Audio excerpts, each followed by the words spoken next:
Hey guys, it's Andrea with Sucs For You in Houston, Texas, and I wanted to make a quick video talking about watering lithops. I know a lot of you have a lot of questions about that, and so by the end of this video you're going to know what to look for, what a thirsty lithops looks like, what a hydrated lithops looks like, and have a better idea based on your climate of how often you should be watering them. I know I'm breaking one of the rules. I tell you guys pot everything individually, especially if they're different types, different varieties of lithops. I potted these all in one little pot for a couple of reasons. One, just as an experiment so I could see them all together, show you guys what they look like when they're at different stages in one pot. And then also because I needed to move several pots indoors because it just was getting so hot and I wasn't going to be watering them very much inside. So I just went ahead and put them all together. Put them on a windowsill, and that was because it was over 100 degrees for like weeks straight here, and these little guys were struggling. So just brought them inside, and now that it's starting to cool off a little bit, you know, low 90s, I'll take it. We're going to move them back out. First, we're going to look at this guy. These are twins. They were inside of one plant, and the old plant split, and when it split, two came out, which is always a nice little bonus. It doesn't always happen. As you can see, these are kind of starting to split as well. And when we look at the side, those are the wrinkles we're going to be looking for as signs of needing to be watered. You don't have to let them get this wrinkled, but this really isn't that bad, and these will go a couple more weeks before actually needing a drink. These are the old leaves. They're dried up, but because it's so humid here, sometimes they have a little bit of trouble coming off on their own. If I water these more, there's a chance that these would get a little bit bigger and split them up, but what I'm going to do is just go ahead and finish unpotting it, pull those old dry leaves off, and then pot it back up again. And over the summers, when it gets really hot, a lot of times these will go dormant, and you can see that the roots, they're pretty dried up. We're going to inspect those a little bit more. Again, I'm seeing if I can get some of these older leaves out because I don't want water getting down inside of there. And I actually really love doing this. But again, if you live in a more arid climate, you'll probably never have to do this. Just be careful about it. And of course, all of that growth down there hasn't seen sunlight, so if we put that in bright direct light right away, it will burn, so you don't want to do that. That looks better. Let's look at the roots. So what's going to happen next is we're going to pot this back up and we're going to get it ready, nice and hydrated, for its winter flowers. They flower for me, if they flower for me around late November, early December. So right now I'm just pulling off old growth around the roots, and at some point they might split off and make their own root system, and then you can actually like just separate them, but right now they're still on one root system.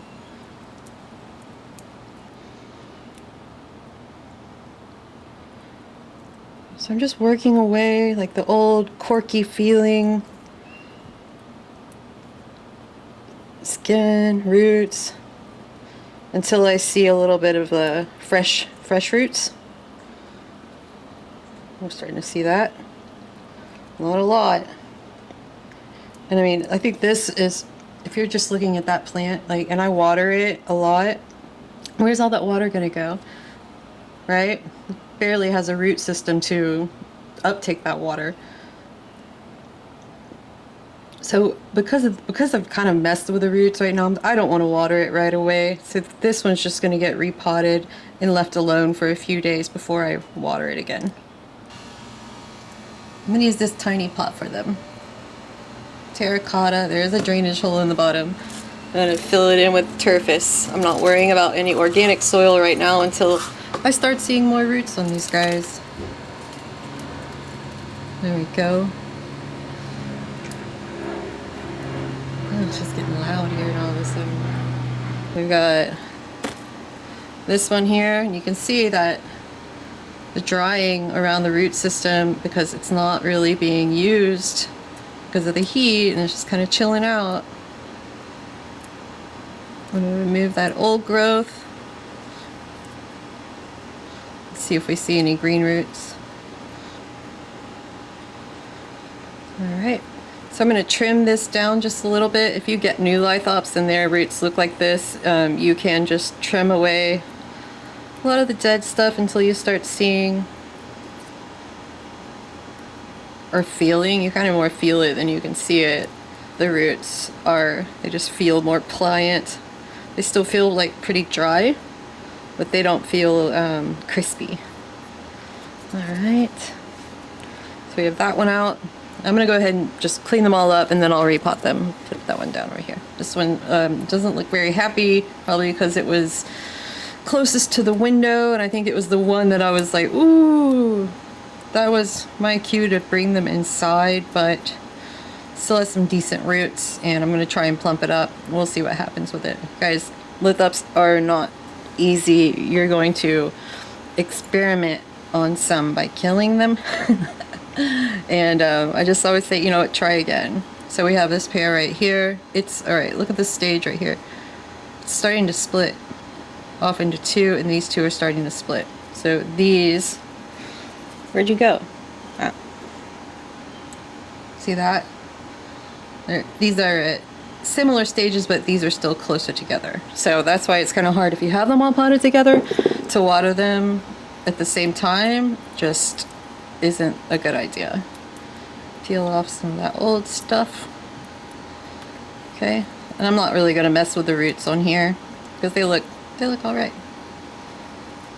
Okay, I'll put that to the side. So if you're growing from seed, those seedlings and younger lithops do need more water. You don't want to let them get super stressed. You only want to see a little bit of wrinkling before you go ahead and give them a drink. And then you want to let them dry out thoroughly. You want their pots to dry out thoroughly for several days, right? Because you want them to be thirsty and establish a nice little root system, because it's already pretty sparse. So you want them to have strong, healthy roots, and in order to make that happen, they need to get thirsty, so they grow more roots to get more water. Okay, one more little guy. Let's peel it off. Right there.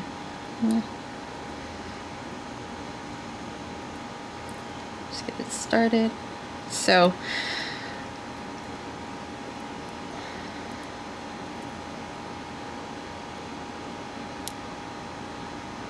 cool. So my schedule for watering is based on their appearance. I don't have like a monthly schedule for my lithops because it is so humid here. They really don't need a lot of water, and I watered maybe like a week before I brought them inside, like at the beginning of August, and then I haven't watered them since. Okay, I did give them a little tiny drink when they were inside in my windowsill, but I haven't watered them since then, and I'm going to pot these up, wait a day, give them water, and then come back and look at them the next day. But you can see right here, this one, it's pretty wrinkly. It's got wrinkles right there. But not a lot, not as much as this one. You see the difference? Sometimes you don't see it from above, so you do need to be able to see the sides of the plants. There we go. Alright, I'm going to pot these up. Be right back. Okay, now that they're all potted up in their own little homes, it's going to be easier to take care of them individually. If one of them just doesn't seem to be uptaking water as much as the others and it needs more watering, I can do that without it affecting the others. Again, you're going to be looking at these more than doing anything else with them. You're going to resist the urge to water them just because they're next to some other plants that you're watering. You can give them, like, give them a little sip, just like get the roots a little bit hydrated. But that's, again, that's between waterings. Maybe if you water every 6 weeks, maybe you're giving them just like a little tiny sip every 3 weeks. Just enough for the roots to taste it. All right, let's water them. We are going to give them a good drink. I'm gonna let that water run through the bottom of the pot.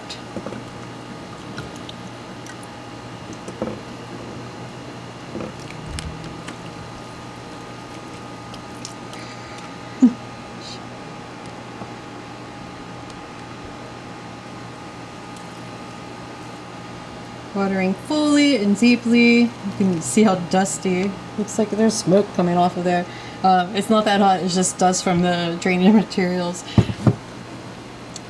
And now we wait. We're gonna wait a couple of days, make sure they're uptaking that water. You should start to see the wrinkles disappearing.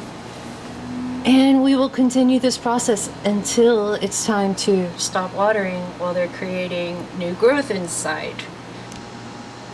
This is the point in the video where I need to refer you to a couple other videos that I've made. If you haven't watched them already, there's one called Lithops 101, what you need to know to keep them alive, and identifying the growth stages of lithops, because after they flower, if they flower, they start producing new growth inside the plant. The root system just stops doing anything, stops growing, stops uptaking water, and the new growth absorbs the water from the old leaves. So if you don't understand what's happening inside that plant, there's a good chance that you're going to struggle with keeping it alive.